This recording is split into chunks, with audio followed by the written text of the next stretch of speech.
What are the criteria for intubation in adult patients, and how do you ensure proper placement of the endotracheal tube? Answer: intubation in adult patients is indicated when there is a need for secure airway management due to respiratory failure, inability to protect the airway, or anticipated airway compromise. The primary criteria include inadequate ventilation. Signs include altered mental status, inadequate respiratory rate, or significant hypoxemia despite supplemental oxygen, airway obstruction caused by trauma, foreign body, or swelling. Protecting the airway. For patients who are unconscious or unable to maintain their airway reflexes, technique for endotracheal intubation. Preparation. Assemble the necessary equipment, including an appropriate sized endotracheal tube, laryngoscope, and bag mask ventilation system.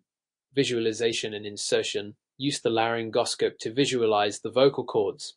Insert the ETT through the mouth into the trachea, ensuring the cuff is inflated once in place. Verification of placement. Confirm proper tube placement using capnography to detect exhaled bilateral lung auscultation to ensure breath sounds and observing chest rise. Compare and contrast volume-controlled ventilation with pressure-controlled ventilation in the context of advanced airway management. Answer: volume-controlled ventilation (VCV) delivers a preset tidal volume with each breath, ensuring that the patient receives a consistent volume of air regardless of lung compliance. This method is useful in controlled settings where precise volumes are necessary, such as in patients with consistent lung mechanics.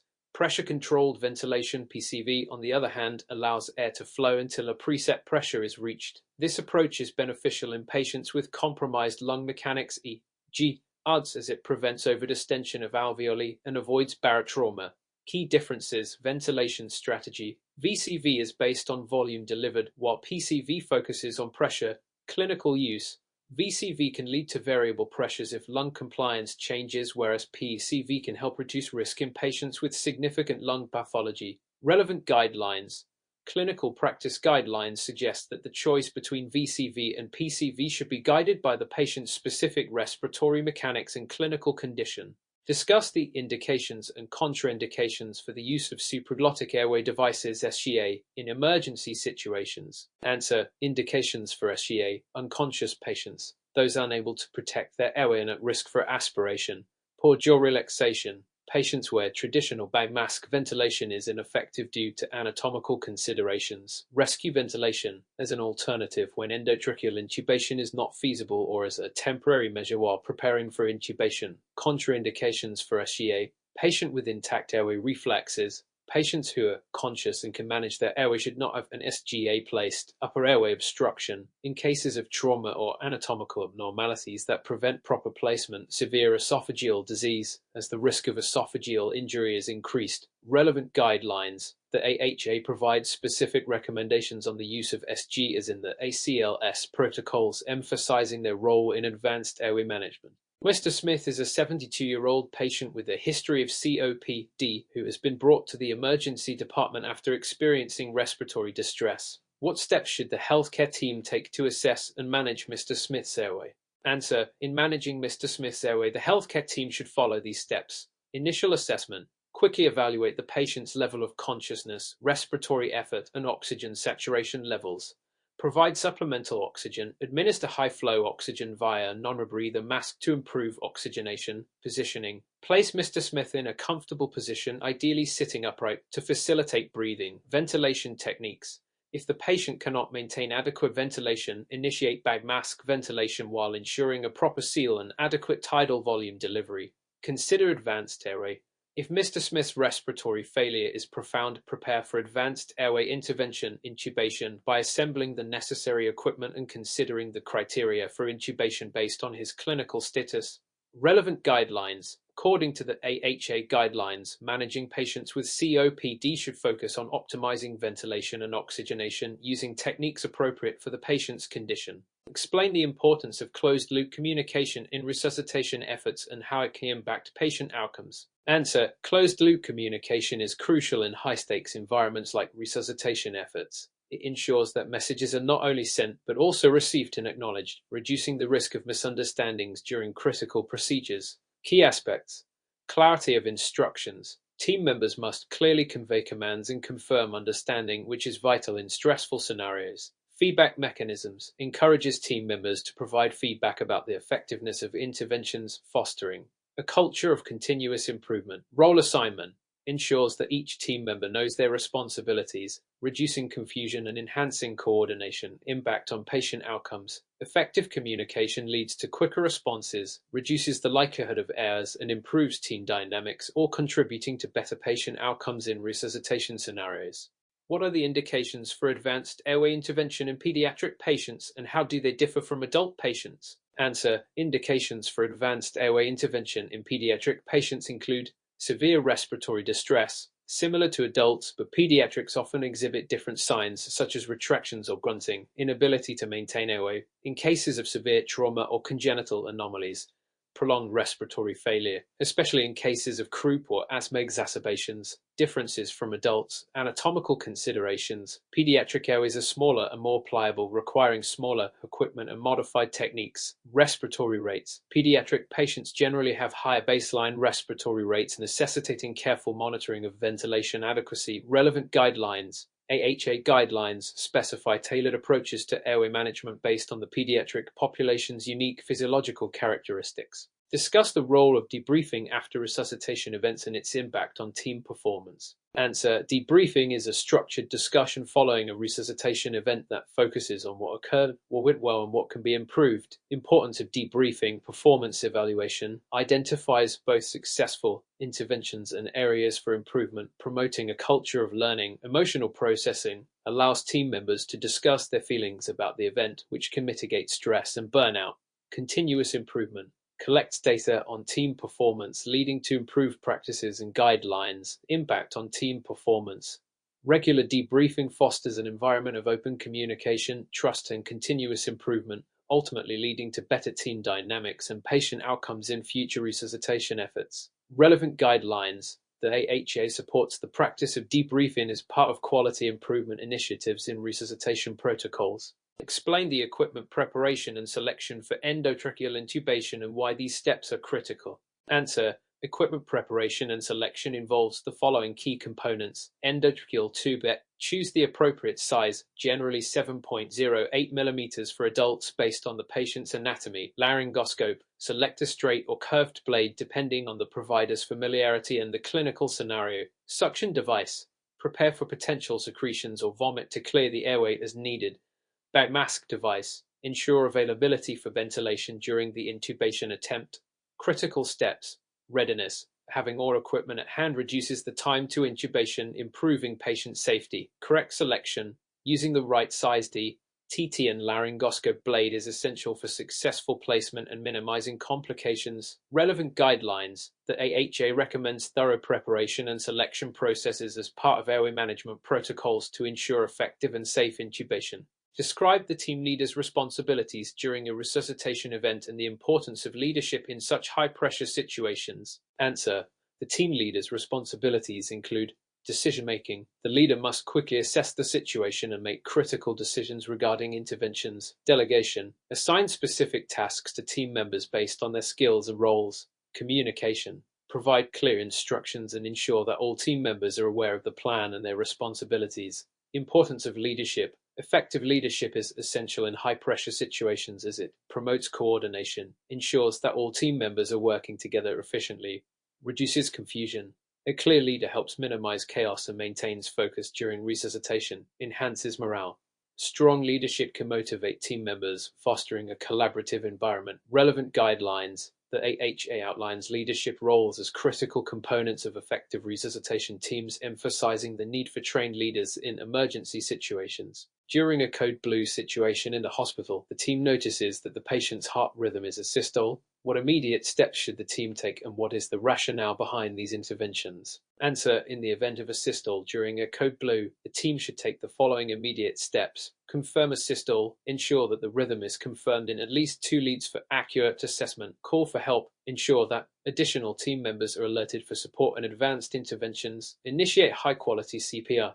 Start chest compressions immediately, focusing on depth and rate 100-120 compressions per minute. Administer epinephrine. Administer 1 mg of epinephrine IVO every 3-5 minutes to increase coronary perfusion pressure. Rationale behind interventions. CPR. maintains blood flow to vital organs, particularly the brain and heart, until advanced measures can restore a viable rhythm. Epinephrine increases the likelihood of successful defibrillation and improves perfusion to the heart. Identification of causes. Treating reversible causes can significantly impact the patient's outcome.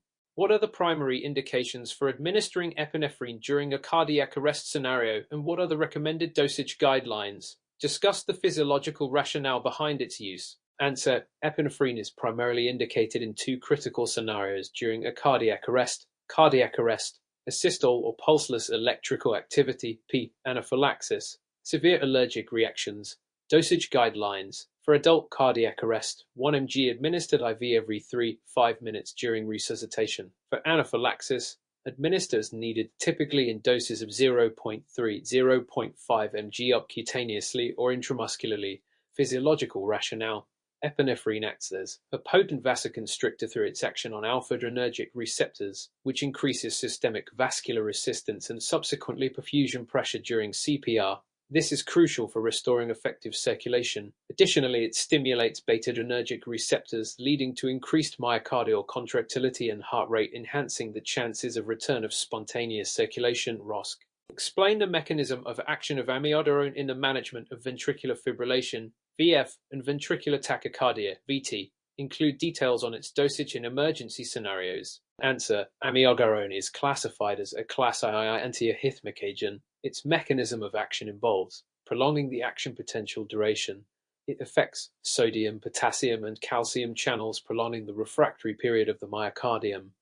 Beta-adrenergic blockade. This reduces heart rate and myocardial oxygen demand. Dosage in emergency scenarios. For adult EVT unresponsive to shock, administer 300 mg IV push initially, followed by 150 mg IV push if necessary after 3-5 minutes. This combination of effects is critical in stabilizing the cardiac rhythm during advanced cardiac life support, particularly in life-threatening arrhythmias such as VF and VT. Mr. Thompson is a 67-year-old male with a history of coronary artery disease who suddenly collapses at a family gathering. Bystanders call 911 and initiate CPR while an automated external defibrillator ED is being retrieved. Upon arrival, the paramedics find him in VF.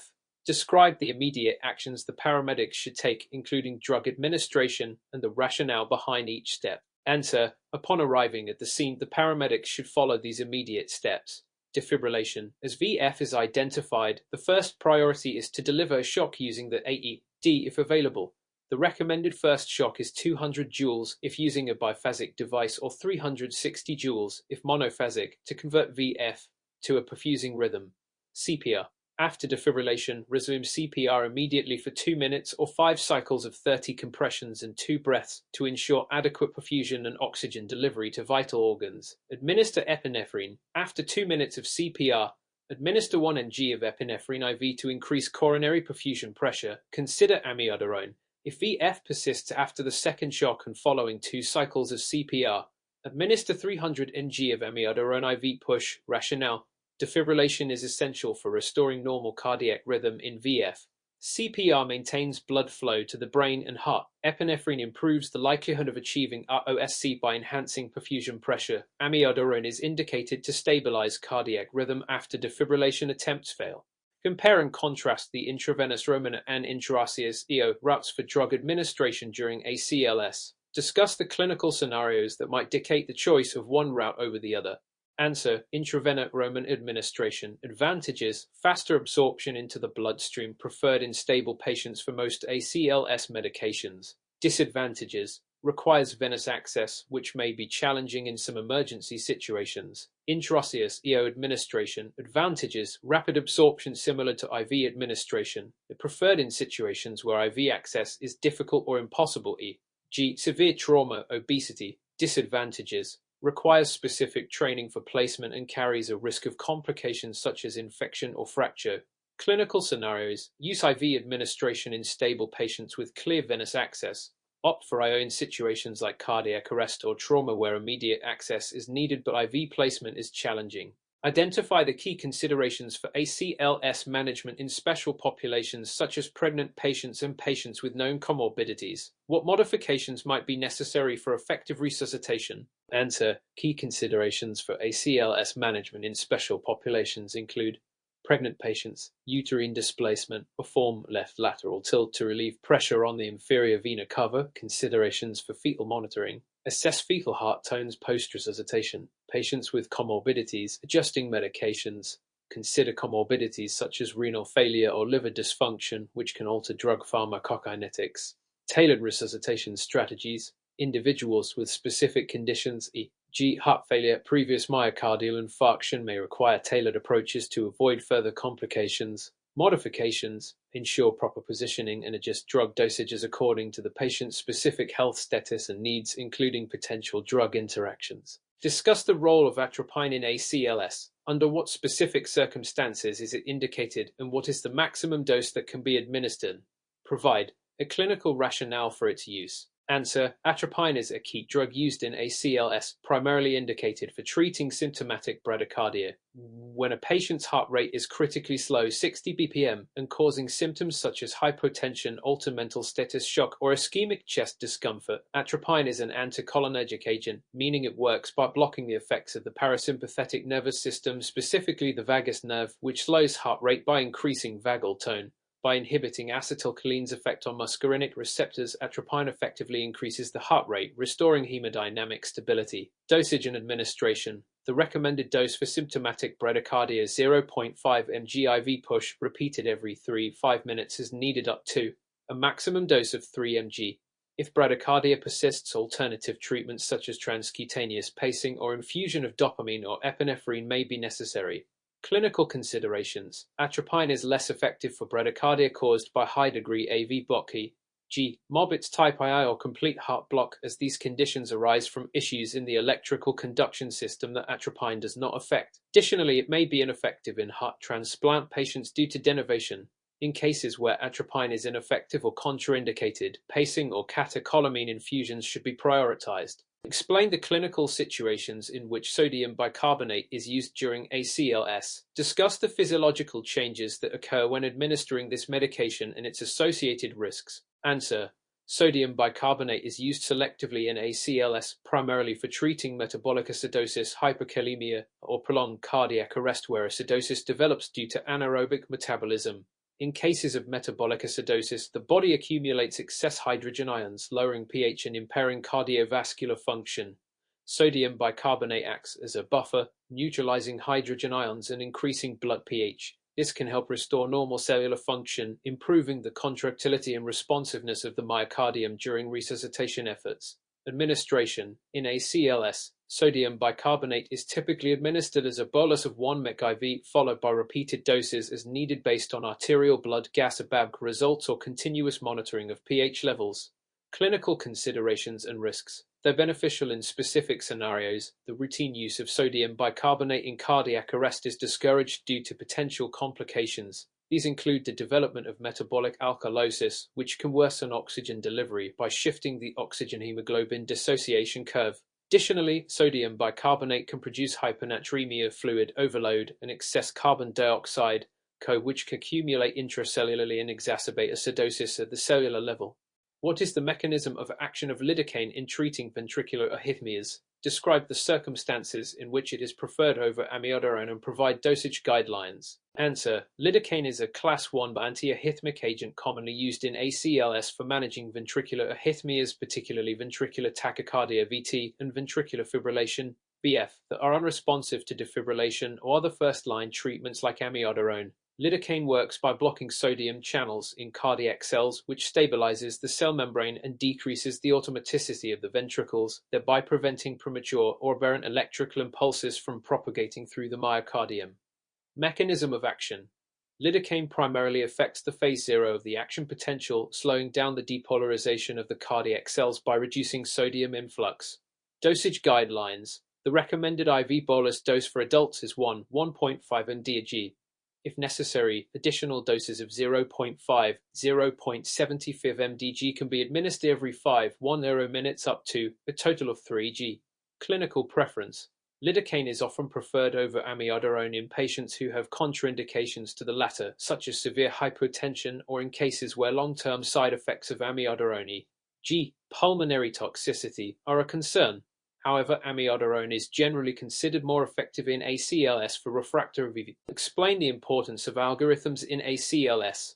Describe how these algorithms assist in the management of cardiac arrest and the rationale for their use in clinical practice. Answer: ACLS algorithms provide a structured approach to managing cardiovascular emergencies such as cardiac arrest, bradycardia, and tachycardia, ensuring that all healthcare providers follow a standardized evidence-based protocol. These algorithms help facilitate rapid decision-making, ensuring that critical interventions like defibrillation, drug administration, and CPR are performed in a timely and systematic manner.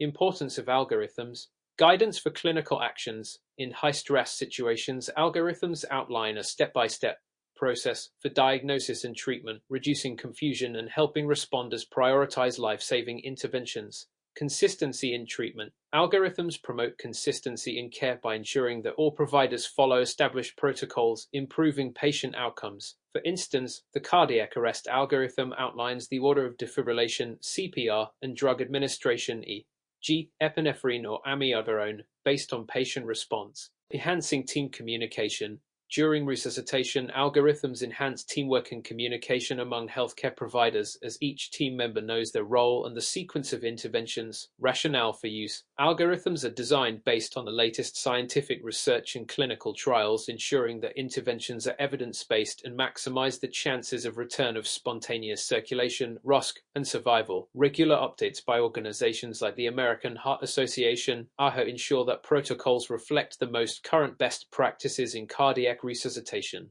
Discuss the potential impact of hypothermia on cardiac arrest management and the considerations that healthcare providers must keep in mind. Include information on how hypothermia affects drug metabolism and resuscitation efforts. Answer: hypothermia has a significant impact on both the management and outcomes of cardiac arrest. When a patient is hypothermic, core body temperature 35 dic, physiological processes including metabolism and drug clearance are slowed, which can both help and hinder resuscitation efforts. Effects of hypothermia on cardiac arrest: decreased metabolism.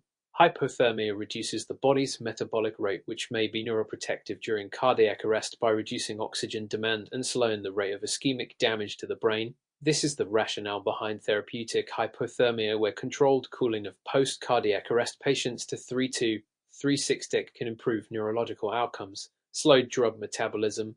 Hypothermia significantly slows the metabolism of drugs like epinephrine and amiodarone, which means the effects of these drugs can be prolonged and the risk of toxicity increases if standard dosing intervals are used. As a result, resuscitation teams need to modify the frequency and dosage of medications, taking into account the delayed clearance. Electrophysiological changes. Hypothermia can predispose patients to arrhythmias, particularly bradycardia and ventricular fibrillation, which complicates resuscitation efforts.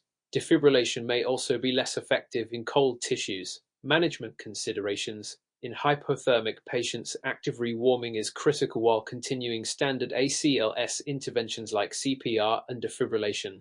Defibrillation should still be attempted, though it may be delayed if the core temperature is below 30 dic.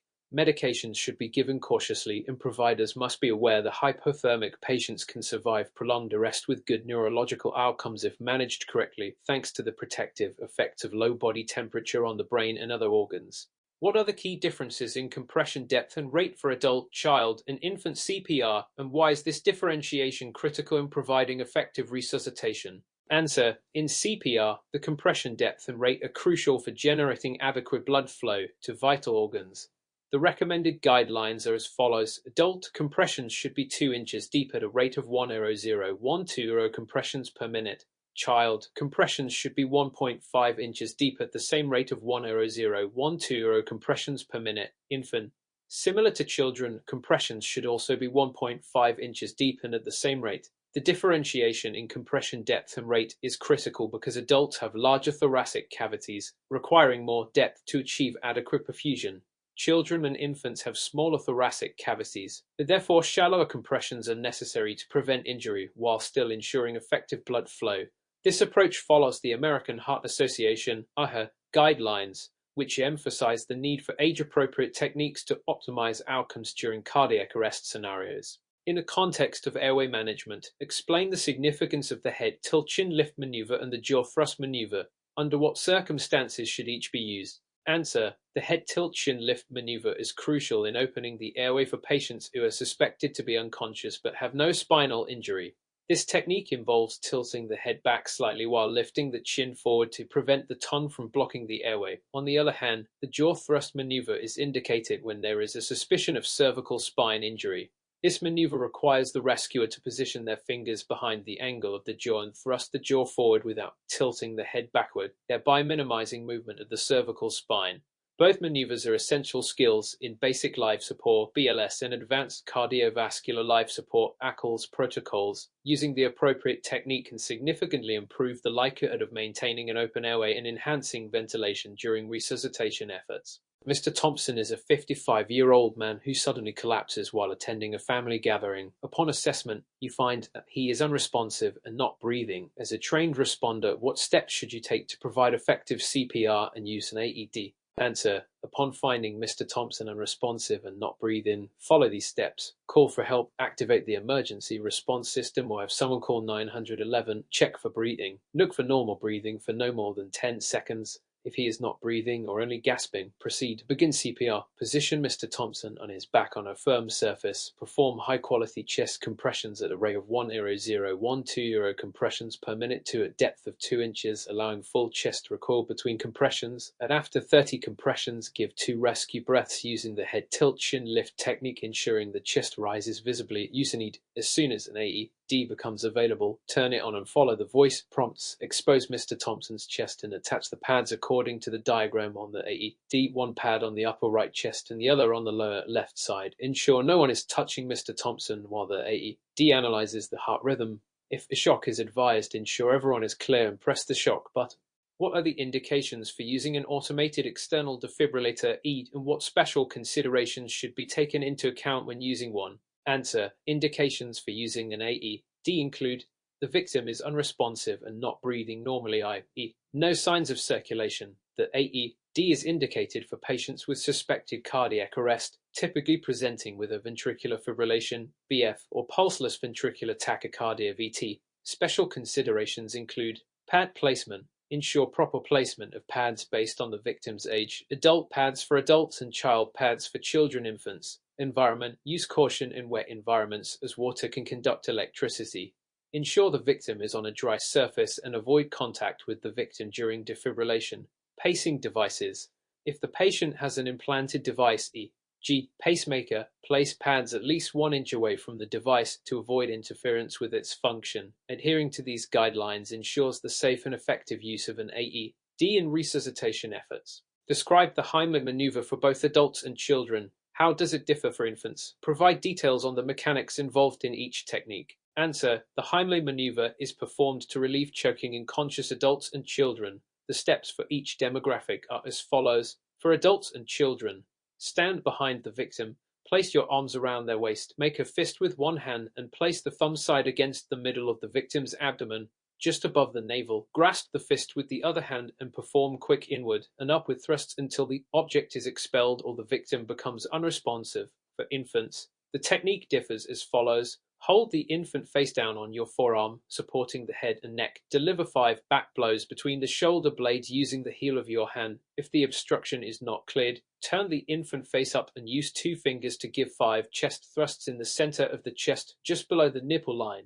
Explain the importance of rescue breaths in CPR and the recommended ratio for adults, children, and infants. What are the correct techniques to ensure effective ventilation? Answer: rescue breaths are essential in CPR because they provide oxygen to the lungs and can help restore oxygenation to vital organs during cardiac arrest. The recommended ratios are adults, 30 compressions followed by 2 rescue breaths. Children and infants, 15 compressions followed by 2 rescue breaths when 2 rescuers are present to ensure effective ventilation.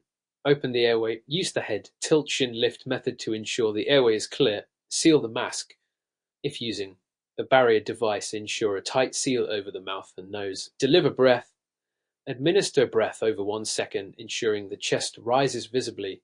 Allow the chest to fall before delivering a second breath. Effective ventilation improves the chances of successful resuscitation by maintaining oxygen levels in the bloodstream until advanced care is available. What are the signs of choking, and how can you differentiate between mild and severe airway obstruction in adults? Answer: signs of choking include inability to speak or breathe, universal choking sign, hands clutching the throat, gagging or coughing, which may indicate mild obstruction. To differentiate between mild and severe airway obstruction: mild airway obstruction, the person can still cough or make sounds that encourage them to continue coughing to expel the object. Severe airway obstruction: the person cannot breathe, speak, or make sounds, and they may exhibit cyanosis or loss of consciousness. In this case, immediate intervention, Heimlich maneuver, is required. Recognizing the severity of the obstruction is critical for providing the appropriate response and preventing asphyxiation. Discuss the significance of high-quality CPR, including the principles behind compressions and ventilations. How does high-quality CPR impact survival rates in cardiac arrest cases? Answer: high-quality CPR is vital for maintaining blood flow and oxygenation to the brain and vital organs during cardiac arrest. Key principles include compression depth and rate. Maintain a compression depth of at least 2 inches for adults at a rate of 1.012 compressions per minute. For children and infants, compress to a depth of 1.5 inches. Allowing full recoil, ensuring full chest recoil between compressions improves venous return and maintains blood flow. Minimizing interruptions. Limit interruptions to compressions to improve the chances of successful resuscitation. Studies have shown that high-quality CPR can significantly increase survival rates from cardiac arrest, as it ensures that the heart is pumping effectively and that oxygenated blood is reaching critical organs until advanced medical help arrives. Following the AHA guidelines for CPR training and performance directly correlates with improved outcomes in cardiac emergencies. What are the steps involved in recognizing and managing a choking emergency for an unconscious adult? Answer: in an unconscious choking emergency, the following steps should be taken. Assess responsiveness. If the adult is unresponsive, call for emergency help immediately. Call 911. Position the victim. Carefully lower the victim to the ground while ensuring the airway remains as open as possible. Open the airway. Use the head tilt chin lift technique to open the airway. Check for obstruction. Look inside the mouth for any visible obstructions. If an object is seen, attempt to remove it carefully with your fingers. Begin CPR. If the airway is not clear and rescue breaths are not effective, initiate CPR with a compression to breath ratio of 30. 2. Continuously checking for the obstruction after each set of compressions. Continue CPR. Repeat until the obstruction is relieved, emergency responders arrive, or the victim shows signs of recovery. This sequence is critical for addressing the choking hazard while providing necessary life-saving measures until professional help arrives. Outline the role of medications in the ACLS algorithm during a cardiac arrest scenario, including common drugs and their indications. Answer: in ACLS, medications play a crucial role in managing cardiac arrest. Key medications include epinephrine, administered during cardiac arrest to stimulate alpha and beta-adrenergic receptors, improving coronary and cerebral perfusion pressure. The standard dose is 1 mg IVO every 3-5 minutes during resuscitation. Amiodarone, used for persistent ventricular fibrillation, VF, or pulseless ventricular tachycardia, VT, after defibrillation attempts. The initial dose is 300 mg IVO followed by a 150 mg dose if needed. Atropine, indicated for symptomatic bradycardia, the dose is 1 mg IV every 3-5 minutes with a maximum of 3 mg. Lidocaine, an alternative antiarrhythmic agent for ventricular fibrillation and VT, given at a dose of 1.5 mg IVO. The timely administration of these medications, along with effective CPR and defibrillation, can improve outcomes and increase the chances of survival following cardiac arrest. Understanding the specific indications, dosages, and timing is essential for ACLS providers.